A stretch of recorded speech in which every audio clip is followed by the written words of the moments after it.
Creepy post-Thanksgiving story, stalker. I'm 30 years old, female, and a current student in nursing. 2020. Thanksgiving went from exciting to creepy for me. It started off with me passing an exam at 86%, spending a pre-Thanksgiving with my boyfriend and his family. He was leaving for a Cal Fire base. This particular night before Thanksgiving, I spent at my brother's house. I left for home around 8 a.m. I woke up exhausted, but my mental state turned manic. I was awake and wanting to get my sister a surprise gift from me and her kids, because she hadn't replied. In my manic state, I decided to go to her house. The day was fun, a lot of food, booze, and dancing. I loved it. Around 6 p.m., I planned my trip out to my boyfriend's temp house. We got into a bit of an argument as I told him since it was a 3-hour drive, I'd start out around 1 a.m. He did not agree with this, as he thought it would be too late in darkroom travel to a rural area, which prompted me to remind him I am grown. Mistake. He became a bit nerved and upset. However, later we agreed on my arrival. The festive went on at my sister's. Alcohol fun, Thanksgiving family pictures, and food. Around 11 p.m., I decided to take a nap. However, my manic brain thought to shower. Due to me needing help with running the shower and attempts to fix my hair, I ended up laying down around midnight. I decided to sleep until 1 a.m., however, I ended up passing out for over that time frame. I set an alarm to wake up at 1 a.m., but of course I slept through it. I was woken up at 3:30 a.m. when my sister asked me, "Why didn't you leave?" I woke up and desperately moved as fast as I could out of her house. I left my phone and had to turn around and go back. Once I retrieved the phone, I was on my way for a second time. I ended up going the wrong way, as I mixed up two cities' names, because they both started with CH. Once the GPS was on, and I realized I was going in the wrong direction, I was on my way. The first hour seemed to be frustrating, as at that time I thought I left my vape pens.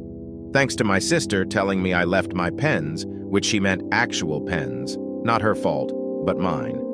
Although I found the vape pens 2 days later in my purse. Once leaving the city lines or Sacramento, I got into a race with a Silverado that was lifted, and my jealousy that I was in a SUV versus a beautiful truck, I decided to take on the race, until I reached 120 mph for about 10 minutes and decided it wasn't worth the ticket. At the time, it was only me, the Silverado, and a fellow Ford on the road. About 5 minutes later, the Silverado took an exit. Now it was only me and the fellow Ford in a rural, dark area. During the drive, I noticed the Ford was on the side of me, and at one point seemed to be close enough on my right side to swipe me. Due to my blindness in the dark, I was more so focused on making it safely, and not focused on the car that seemed to even cut off other cars to be on the side of me. This was only a 2-lane road in one direction, so you can understand why it wasn't a bother.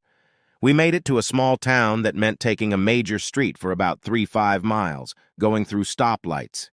At one point I thought, damn, I hate when people are too close to me. It was annoying to me, but after 2 lights, the fellow Ford turned off, and I felt a bit childish for even caring. 2 to 3 lights down, as I made it through the green light, I noticed a car turning onto the street, and being attentive, I noticed the car. It was the same car, and at this point, my body started to shake as the car made sure it was back on the right side of me, keeping up with persistence this time. My head began to hurt, and at first I didn't understand the fear was kicking in. Why would this car come back to the main street? There are only 3 other cars, and he's the one on the side of me. The fight or flight response began to creep up on me, and I didn't want to turn my head as if I noticed. In that moment, I did not want to call my boyfriend. What if I'm just paranoid? I have traveled alone for longer distances at night before. Is alcohol still in my system? My boyfriend and mom will lose it if I call them. Why is this happening? Don't panic. In that moment, I saw a light turning yellow as we approached side by side. My brain went into rationalization and thought, do not panic, stay calm, ignore the headache. When the light turns green, stay, see if he goes. We approached the light and stopped. The light seemed to be much longer than the others. I moved my eyes towards the fellow Ford on the side of me. The windows were lightly tinted, but I could see a hat and a person looking towards me. Then seconds later, look up at the light and then peer back into my passenger window. My head and heart began to become one, both in pain and fear. Then the light turned green, There were two cars behind us, but I stayed on my brakes. I didn't move, and I didn't see his car enter the intersection either. I turned my head to look, and I could now see more of the silhouette of the man's face under the hat staring at me. I took off slowly to collect my composure and not seem to be scared, and so did he, keeping my pace of slowly going through the intersection. I heard a car behind us beep the horn, and it was like a light switch. I noticed a truck in the distance through the last light that was making it through the abyss of the rural highway that was only a one-lane road. I decided to speed up to make the last light, but so did the fellow Ford, keeping up with my pace. It seemed that he was trying to cut me off, but I went from 45 mph to 65 mph. The trucks were going slow, and now he was behind me and so close that I couldn't see his lights in full. In panic, I went off the side of the road as to pull off to pass up the truck. So did he. When I noticed he passed the truck and was still just as close behind, I noticed the second truck. I sped up to 90 mph and went towards the left, which was into incoming traffic, to cut off the truck. My rationalization was to speed, and even if I was pulled over, I'd be safe, I hoped. I cut the big rig truck off and began to speed up, now able to see far behind me in the distance through my rear-view mirrors. I could see the car trying to cut the truck off to the right and left, but cars were oncoming in the opposite lane, and due to trees to the right, the Ford seemed to weave in and out of the lane. He was trying to erratically cut off the truck. By now, even the truck lights were far behind me. I was going about 120 mph and continued it with no effort, as I am experienced with driving fast, and my adrenaline to flight made it easy. I was still shaking and crying, and the headache became bearable. After about 5-10 minutes, I slowed to 80 mph and then to 65 mph after about 30 minutes. An hour later, I stopped at a store that appeared to have many customers, which prompted me to stop, as I was paranoid and couldn't be 100% sure the fellow Ford wasn't near me. I went into the store to grab food and coffee, but my appetite was gone, so I decided on coffee and a smoke. Walking into the store, I saw both customers and employees give me a wide-eye look, followed with a look of sorrow, which made me feel embarrassed.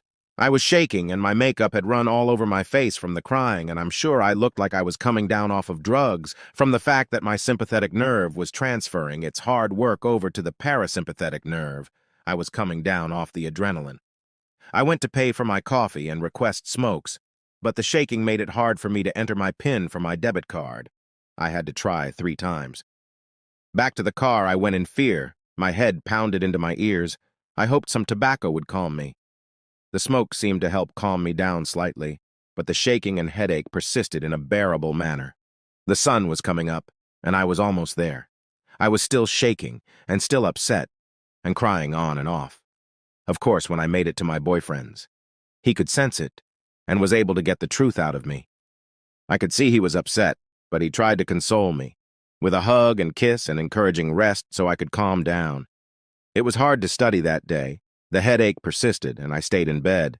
My boyfriend made the decision of me not taking any more late-night drives, and even made sure I stayed in his dwellings until he was off and with me. It's days later, and it's dark out, and I'm scared to go out. I wish I would have listened. 30 or not, no person, male or female, should think it's okay to drive into rural areas at night. There are crazies out there. Add body text.